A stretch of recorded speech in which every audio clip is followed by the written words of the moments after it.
네, 진사로입니다. 50일의 한능검 심화 41번부터 마지막 해설 강의를 이어가도록 하겠습니다. 자, 다음 자료가 발표된 이후의 사실로 옳은 것은? 하고 물어봤어요.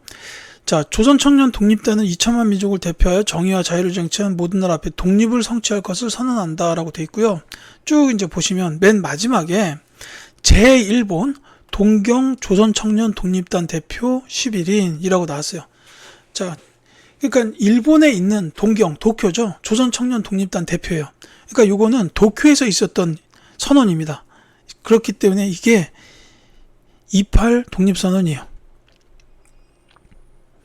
그러니까 도쿄의 유학생들이 이제 독립선언을 했던 거죠. 28 독립선언이라고 보시면 되겠는데, 요게 이제 그 1919년 2월 8일, 그러니까 3.1운동 전에 있었어요.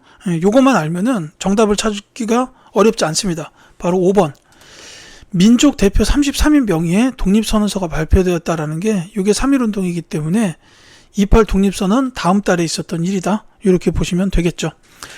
자, 선지 1번에 보면 요 박상진 의사께서 대한광복회를 결성하였다라는 게 있고, 그 다음에 선지 4번에 보면 독립의군부가 조직되었다라는 게 있는데, 요 대한광복회랑 독립의군부는 1910년대에 국내에 있었던 비밀결사 단체예요.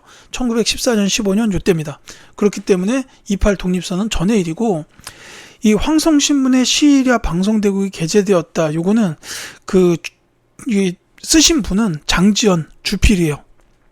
황성신문의 장지연 주필께서 쓰셨는데, 요건 이제 을사득약 직후에 나온 거예요. 자, 그 다음에 독립협회가 중심이 되어서 독립문을 건립하였다. 이건 1890년대죠. 이렇게 보시면 되겠습니다. 따라서 3.1운동에 해당하는 5번이 정답이 되는 거죠. 자, 42번 가겠습니다. 밑줄근 이 운동에 대한 설명으로 옳은 것은? 하고 물었어요. 자, 독립운동가 강상호 선생의 묘인데요. 아, 진주에 있군요.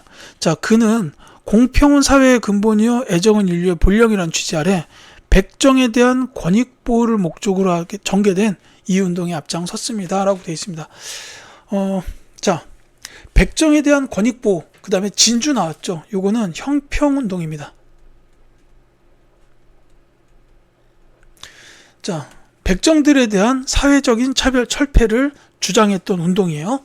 그래서 이 형평운동이라고 부르는데, 이제 주도했던 단체는 조선형평사예요. 뭐 형평이라는 단어가 들어가기 때문에 어렵지 않습니다. 2번이 정답이 되는 거죠. 자, 그러니까 이건 형평운동에 대한 설명이고, 자, 다른 선제들도 중요하기 때문에 볼게요. 어린이날을 정하고 잡지 어린이를 발간하였다. 요거는 천도교 소년회. 이게 이제 그 소파 방정환 선생님께서 천도교 소년회를 이끄셨죠. 예. 우리 뭐 모두가 어린이였던 시절이 있으니까 방정환 선생님 이름은 모르는 사람은 없을 겁니다. 천도교 소년회 기억해 주시고요. 자, 계몽서적 보급을 위하여 태극서관을 설립하였다. 신민회. 일제가 이른바 문화통치를 실시하는 결과를 가져왔다라는, 요거는 운동으로 3.1운동이에요. 3.1운동의 영향으로 크게 두 가지를 꼽습니다. 일제가 이른바 문화통치를 실시한다. 이게 첫 번째. 또 한 가지는 대한민국 임시정부가 수립되었다. 이게 이제 두 번째죠. 자, 라이징 선 석유회사의 조선인 구타 사건을 계기로 시작되었다. 요거는 1929년에 있었던 원산 총파업을 말합니다.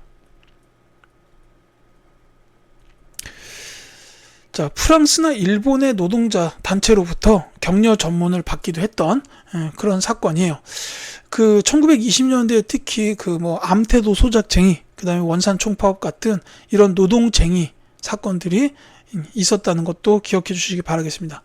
43번 갈게요. 제가 굉장히 존경하는 분이 사진으로 나왔습니다.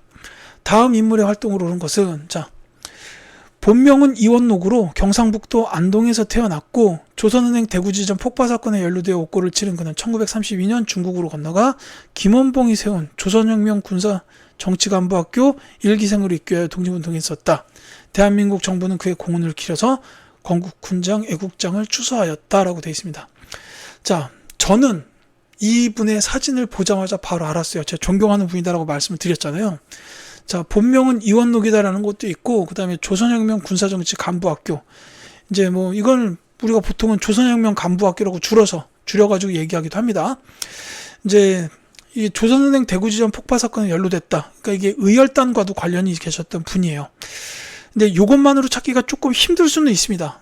근데 이제 이분에 대해서 암기를 할 수 있는 요 본문에 관련된 키워드는 일단 본명이 이원록이다라는 사실과 그 다음에 조선혁명 군사정치 간부학교에 입교했었다라는 거, 그리고 조선은행 대구지점 폭파 사건, 이런 데서도 알 수 있는데, 자, 결론 말씀드릴게요. 이분은 그 대표적인 저항 시인 중에 한 분이신 이육사 시인입니다. 이때 감옥에 들어가셨을 때의 그 수인 번호가 264번이라서 본인의 필명을 이육사 이렇게 이제 정하셨던 분인데, 이분이 이육사 시인이라는 것만 알면은 정답은 바로 나와야 됩니다. 바로 2번이에요. 저항 시, 광야, 절정 등을 발표하였다라는 게 이제 이육사 시인의 대표작 광야나 절정도 있고 꽃, 청포도 이런 작품이 있습니다. 굉장히 중요하기 때문에, 그러니까 이거는 이제 국어 쪽을 공부하는 학생들한테는 중요하겠죠. 이제 뭐 역사 쪽에서는 이제 요 이육사 시인은 이제 의열단과 관련이 있고 조선혁명 간부학교 입교하셨던 분이다. 그리고 이제 감옥 생활을 17번이나 하셨어요. 그래서 결국 감옥에서 몸이 너무 쇠약해진 상태로 감옥에 계셔서 거기서 돌아가셨다라는 그런 안타까운 기록이 있습니다. 이제 시간 되면은 이육사 시인의 작품들 많이 좀 읽어보셨으면 좋겠어요. 이렇게 선이 굵은 이런 작품들이 많습니다. 자, 그리고 선지의 다른 분들도 전부 중요합니다. 다 말씀을 드려야 됩니다. 종로경찰서에 폭탄을 투척하였다. 요거는 이제 김상옥 의사예요. 의열단에 계셨던 분이죠. 이제 김상옥 의열단에 계셨던 분 중에서 김상옥 의사는 종로경찰서, 그 다음에 나석주 의사는 동양척식 주식회사와 식산은행, 그 다음에 김익상 의사는 조선 총독부에 폭탄을 던지셨고, 그 외에 이제 김지섭 의사는 일왕 왕궁에다가 폭탄을 투척, 그리고 또 한 분이 박재혁 의사, 이분이 의열단 활동에 최초 활동하신 분인데 부산경찰서에 폭탄 던지신 분입니다. 의열단 활동도 기억해 두시면 좋겠죠. 자, 친일파 이완용을 습격하여 중상을 입혔다. 자, 요 분은 누구냐면 이재명 의사예요. 지금 제가 영상을 촬영한 게 2025년 6월 22일이기 때문에 현재 대통령이 바로 이재명 대통령이죠. 이 이재명 의사의 이름 한자가 현 대통령과 이제 한자까지 다 똑같습니다. 뭐 그런 것도 있고, 이제 뭐 어디 뒤지다가 우연히 알게 됐는데, 이제 그 현 이재명 대통령의 생년월일, 호적상의 생년월일이 이 이재명 의사께서 이완용을 습격한 그날이에요. 12월 22일인가 아마 그럴 겁니다. 이런 것도 있고, 그 다음에 이때 이제 이완용이 거의 죽을 정도의 부상을 당해요. 뭐 이렇게 폐 쪽, 막 가슴 찔려가지고 죽을 정도의 부상을 당하는데 살아납니다. 우리나라 제1호 흉부외과 수술에 의해서 이 이완용이 살아나게 돼요. 그래서 이제 뭐 이때 그 수술을 집도했던 일본의 의사가 뭐 그런 말을 했다 그러던데, 일본의 의술이 10년만 늦게 발전을 했어도 이완용은 죽었을 것이다. 뭐 이런 얘기를 했었다고도 해요. 근데 어쨌거나 안타까운 일입니다. 왜 살아납니까? 자, 그 다음에 영화 아리랑의 제작 감독 주연을 맡았다. 요거는 이제 춘사 나운규 선생님이에요. 자, 이육사 시인과 더불어서 이제 30년대 저항 시인으로 손꼽히는 윤동주 시인 계시잖아요. 근데 이 윤동주 시인이 이 나운규 선생님과 같이 그 명동학교에서 교육을 받았던 학생 출신이기도 해요. 뭐 이런 것도 여담이 될 수 있겠고, 그 다음에 조선 국혼을 강조하는 한국 통사를 저술하였다. 요거는 민족주의 역사학자이신 박은식 선생님입니다. 임시정부에서 대통령도 하셨고요. 그 다음에 한국 통사 말고 한국 독립운동 지혈사,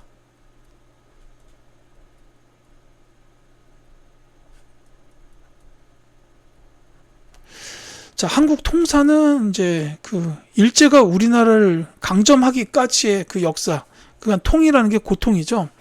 그 이후에 게 한국 독립운동 지혈사예요. 그래서 여기서 혈은 피혈자잖아요. 피를 흘리며 독립운동을 하는 역사를 기록하셨다고 보면 되겠습니다. 또 한 가지 이분에 관련된 게 그게 있네요. 6.25 구신론. 이런 것도 있습니다. 같이 기억해 두시기 바라겠습니다. 44번 갈게요. 가부대 활동으로 오른 것은 하고 물었습니다. 자, 1929년 조직되어 남만주에서 항일 무장투쟁을 전개했던 가를 주면 학술대회래요. 영능가 전투의 전개. 자, 총사령 양세봉에 대한 남과 북의 평가라고 나와 있습니다. 자, 여기서 바로 알 수가 있죠. 남만주 지역에서 항일 투쟁을 했던 양세봉 장군의 지휘부대, 바로 조선혁명군입니다. 자, 영릉가 전투 나왔고요. 또 한 가지가 있다면 흥경성 전투 정도가 있겠죠. 자, 이게 이제 바로 나오죠. 1번이 정답입니다. 그러니까 이거는 이제 조선혁명군이라는 사실을 알기가 좀 어려워서 그렇지, 영릉가 전투랑 흥경성 전투를 같이 기억하신다면 손쉽게 풀 수 있는 문제일 수도 있어요. 3점짜리로서는 어렵지 않은 문제로 보입니다. 자, 다른 문제 볼게요. 자, 호가정 전투에서 크게 활약하였다. 이거는 조선 의용대 중에서도 화북지대예요. 김원봉 선생께서 주도하셔가지고 1938년에 조선의용대를 창설하시죠. 근데 이 조선의용대가 나중에 화북지대랑 잔류세력으로 갈라집니다. 그래서 이 화북지대는 이제 그 예난 지역 화북 쪽으로 넘어가가지고 이제 호가장 전투에서 중국과 연합해서 이제 전과를 올렸고, 이 화북지대가 나중에 그 조선의용군으로 재편돼요. 자, 그 다음에 대전제령 전투에서 큰 전과를 올렸다. 요거는 한국 독립군이죠. 역시 1930년대 북만주 지역이었습니다. 저 조선혁명군은 남만주 지역이었고, 이 한국 독립군이 북만주 지역에서 지청천 장군께서 지휘하셨던 부대죠. 자, 그 다음에 이 중국 팔로군에 편제되어 항일전선에 참여하였다가 바로 조선의용군이에요. 이렇게 된 거죠. 자, 연합군과 함께 인도 미얀마 전선에서 활동하였다. 제가 아까 대한민국 임시정부 말씀드릴 때 나왔던 것 같은데, 한국 광복군입니다. 이렇게 보시면 되겠죠. 자, 45번 가겠습니다. 밑줄근 의거를 일으킨 단체에 대한 설명으로 옳은 것은 하고 물었어요. 자, 서명한 인물은 시그미스 마무르인데 윤봉길의 상하이 훈코공원 의거 당시 폭탄에 맞아 다리를 다쳤습니다 라고 되어 있습니다. 자, 여기 의거를 일으킨 단체라고 물어봤으니까 한인애국단이에요. 이것도 이제 제가 임시정부 말씀드리면서 썼죠. 자, 한인애국단에 대한 설명으로 옳은 것은 하고 물었는데, 자, 요거는 뭐 그냥 정답은 바로 말씀드릴게요. 한인애국단은 임시정부의 활성화를 위해서 김구 선생께서 설립을 하셨고, 대표적으로 이봉창 의사, 윤봉길 의사가 단원으로 활동했습니다. 이게 선지에 있죠. 2번이 정답이에요. 자, 신채호의 조선혁명 선언을 활동 지침으로 삼았다. 단체로 보자면 의열단이죠. 자, 조선 총독을 저격한 강우규 의사가 단원으로 활동하였다라는 건데, 자, 이거는 이제 그 대한 국민 노인동맹단이에요. 이제 줄여서 그냥 노인동맹단이라고도 합니다. 근데 이 노인동맹단은 이게 중요한 그러니까 시험에 자주 나온 단체는 아닌데, 그냥 말 나온 김에 말씀을 드리자면, 요거 이제 그 앞서 나왔던 역사학자 박은식 선생께서 조직하신 단체예요. 노인동맹단이고, 이 강우규 의사가 조선 총독 사이토 총독을 저격할 때도 굉장히 이제 연세가 많으셨던 상태였어요. 65인가 아마 그랬을 거예요. 그래서 이제 한동안, 그러니까 여기서 이제 저격을 했는데 의심을 받지 않았던 게, 너무 나이가 드셨으니까 이제 뭐 범인으로 의심받지 않았다가 나중에 이제 잡히셨다라는 거죠. 특히나 이 강우규 의사는 그 독립운동가이면서 한편으로는 이제 한의사, 그러니까 한약방을 경영하셨던 분이기도 해요. 자, 뭐 그렇고, 이상제 등의 주도로 밀립대학 설립운동을 전개하였다. 이건 이제 단체로 보자면은 밀립대학 기성회입니다. 그리고 이 이상제 선생은 나중에 신민회를 이제 창설하시기도, 신간회를 창설하시기도 합니다. 이렇게 말이 자꾸 꼬이죠. 죄송해요. 자, 진상조사단을 파견하여 광주학생 항일운동을 지원하였다가 바로 신간회죠. 요 이상재 선생께서 세우셨습니다. 자, 이렇게 보시면 되겠고요. 자, 그 다음 46번 갈게요. 죄송합니다. 46번 가야죠. 다음 기자회견의 배경으로 가장 적절한 것은, 자, 군정장관 아놀드 소장은 12월 29일 오전 10시 30분 군정청 1회시에서 일문일답을 하였다. 신탁통치는 조선 임시 민주정부를 수립하고자 함이 목적일 것이다. 우선 조선인이 당면한 경제산업에서 유의하여 신탁관리 문제로 기관의 중시상태로 들어가지 않길 요망하고, 자, 냉정이 필요하다라고 했어요. 자, 이런 기자회견을 벌이게 됐던 배경이 뭐냐라는 건데, 자, 여기 신탁 통치는 조선 임시 민주정부를 수립하자 는 목적이다라고 나왔어요. 그러니까 요런 기자회견을 하게 된 거, 그러니까는 이제 그 전에 이거랑 관련된 일이 있었다라는 거죠. 그게 뭐냐면 모스크바 3국 외상회의예요. 그래서 이게 정답이 3번입니다. 이 모스크바 3국 외상회의에서 이제 신탁 통치랑 관련된 내용이 나왔어요.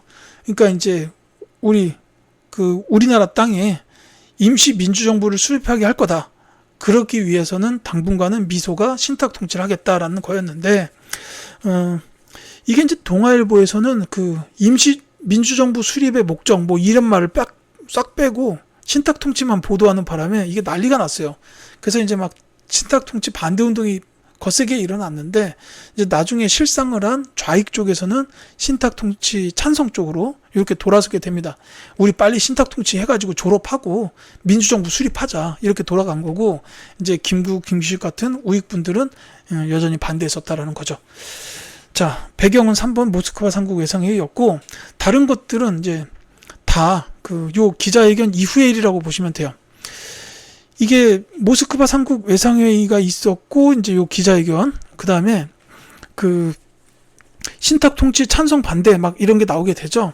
그리고 이제 이 과정에서 미소공동위원회가 결렬이 돼요. 그러니까 시간순으로 보자면 이렇게 되고, 이 미소공동위원회가 결렬되면서부터 이승만이 정읍에서 발언을 합니다. 우리 소련 몰아내고 남한의 민주정부를 수립하자, 이런 발언을 해요. 그러니까 이제 이때 사람들이 그럼 분단되는 거 아니야? 막 이렇게 나오니까 좌우합작 운동이 벌어져요. 그게 이제 선지 1번이고, 이 좌우합작 운동이 결국은 끝내 실패하고 맙니다. 그래서 이제 실패하게 되니까 이때 이제 그 2차 미소공동위원회도 결렬이 돼요. 그러면서 이게 유엔으로 넘어가서 유엔의 이제 한반도 문제가 유엔으로 넘어갑니다. 여기서 처음에 말한 게 뭐냐면은 인구비례 총선거예요.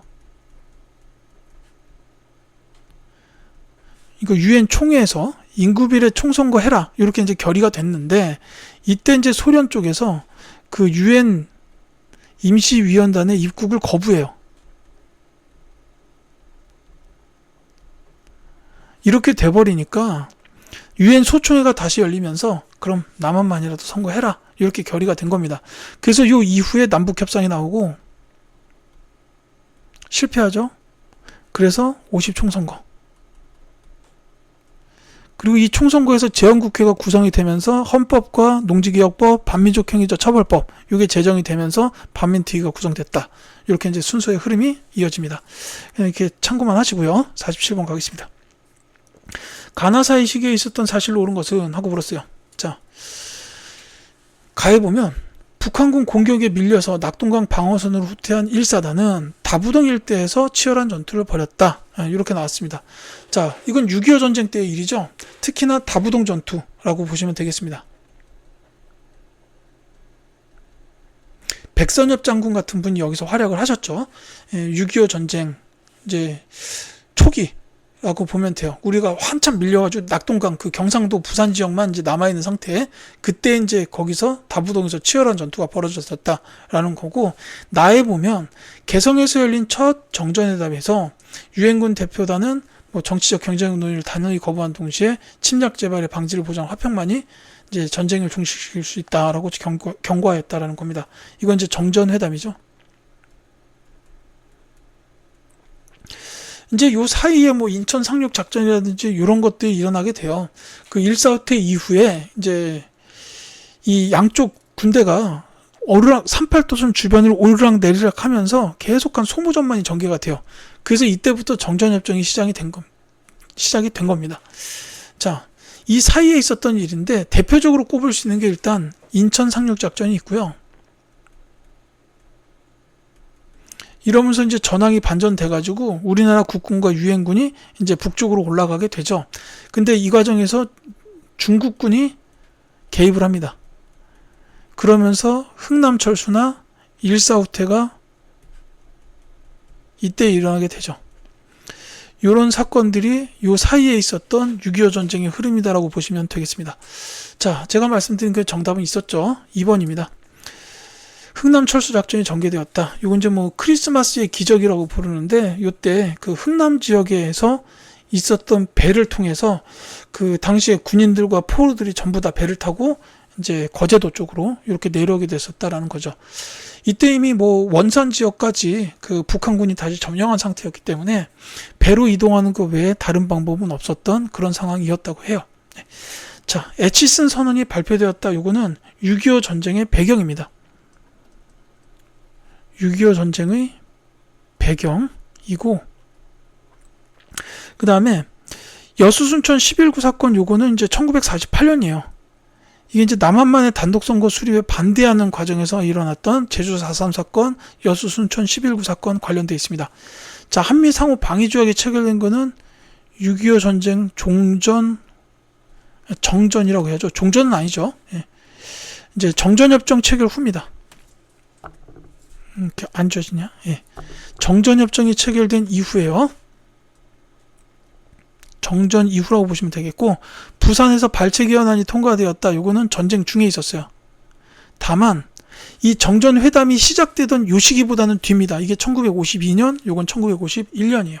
이렇게 보시면 되겠고, 48번 갈게요.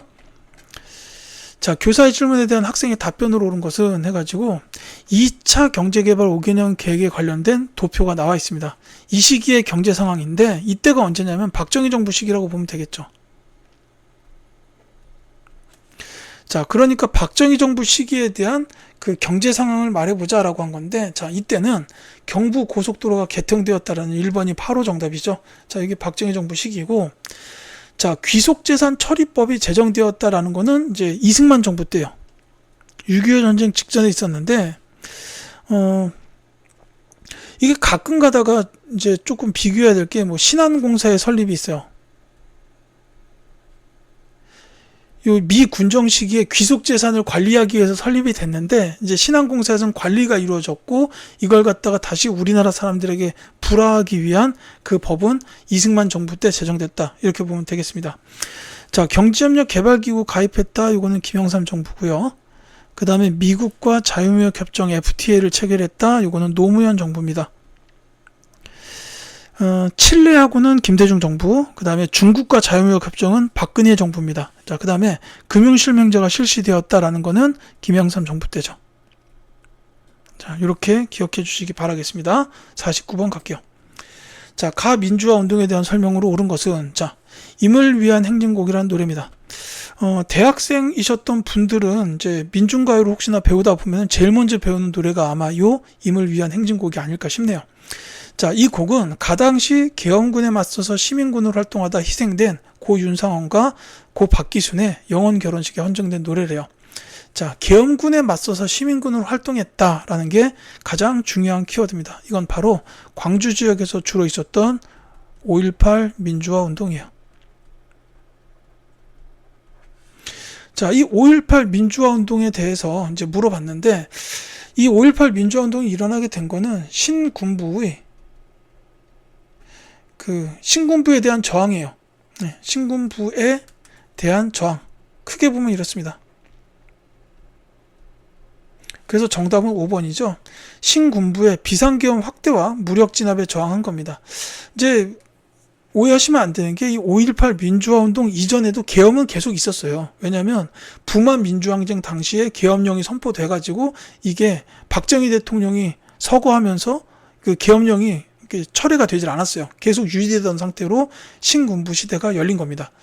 근데 이제 이 민주화 운동이 벌어지면서 계엄이 전국적으로 확대가 되게 되고, 그래서 이제 광주 지역에서 끝까지 이제 저항을 했죠. 그래서 이제 무력 진압에 저항을 하니까 공수부대까지 투입해가지고 결국은 엄청난 희생이 일어나게 됐던 이런 일이라고 보시면 되겠습니다. 자, 정답은 그래서 5번이고요. 이 3.1민주 구국선언이 발표된 거는 유신체제 때예요. 그 다음에 4.13 호원조치 철폐를 요구하였다. 요거는 전두환 정부 말기에 있었던 6월 민주항쟁입니다. 자, 장면 내각이 출범하는 계기가 됐다. 4.19 혁명이죠. 이승만의 독재랑 3.15 부정선거에 저항해가지고 벌어졌던 이 혁명에서 이승만이 대통령에서 내려오고 허정 과도 정부가 구성이 됐다가 거기서 헌법이 한번 바뀌고 내각 책임제 정부로 이렇게 이제 바뀌게 되죠. 그러면서 장면 내각이 출범했습니다. 자, 대학생 이한열이 희생된 일은 역시 6월 민주항쟁이죠. 이렇게 각각의 키워드로 기억해 주시면 좋겠습니다. 자, 50번 갈게요. 가정부의 통일 노력으로 오른 것은, 자, 통일 노력을 물어봤습니다. 자, 27일부터 30일까지 가 대통령이 대한민국 대통령으로는 최초로 중국을 공식 방문했대요. 베이징에서 진행된 회담에서 양국 정상은 지난달 성사된 한중 수교의 의의를 높게 평가하면서 우호협력 관계를 발전시키자고 했다라고 되어 있습니다. 자, 그러니까 이 정부는 중국과 수교한 정부예요. 중국뿐만이 아니라 이 당시에 이제 그 동유럽 공산권 국가들과도 수교를 했어요. 그래서 요거를 북방 외교라고 보통 부릅니다. 그러니까 중국이나 동유럽권 국가, 공산권 국가들과 수교를 맺었는데 이걸 북방 외교라고 불러요. 이 정부는 노태우 정부입니다. 이제 서울 올림픽을 개최했던 시기의 정부이기도 하고요. 지금 이제 이 문제에서 물어본 거는 통일 노력이기 때문에 그 관련된 거를 말씀을 드리자면, 이 노태우 정부에 대해서는 크게는 두 가지가 있어요. 그 남북한 유엔 동시가입,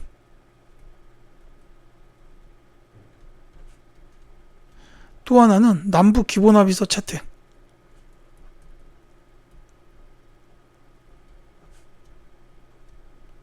이 한반도 비핵화 관련된 것도 있는데 그게 남북 기본합의서에 같이 들어가 있습니다. 그래서 정답은 1번이 되는 거죠. 자, 노태우 정부의 북방 외교 및 이 통일 관련된 노력 기억해 주시고요. 다른 거는 7.4 남북 공동성명을 발표했다. 이건 이제 박정희 정부 때죠. 이제 분단 이후 최초의 통일 노력이라고 보시면 되겠어요. 남북 정상회담을 처음으로 성사시켰다라는 건 이제 김대중 정부죠. 1차 남북 정상회담, 그리고 6.15 남북 공동선언으로 이어집니다. 자, 이산가족의 고향 방문을 최초로 실현한 정부는 전두환 정부. 그 다음에 경제협력을 위한 개성공단 건설을 추진하였다라는 거는 이제 김대중 정부고, 그러니까 이걸 협의를 한 거예요. 그리고 이 건설을 착공을 한 거는 노무현 정부 때요. 이렇게 보시면 되겠습니다. 자, 이렇게 해가지고 50일의 한국사 능력검정시험 심화에 대한 해설을 모두 마치겠습니다. 지금까지 강의 들어주신 학생 여러분들께 진심으로 감사드립니다. 저는 다른 컨텐츠를 통해서 또 찾아뵙도록 하겠습니다.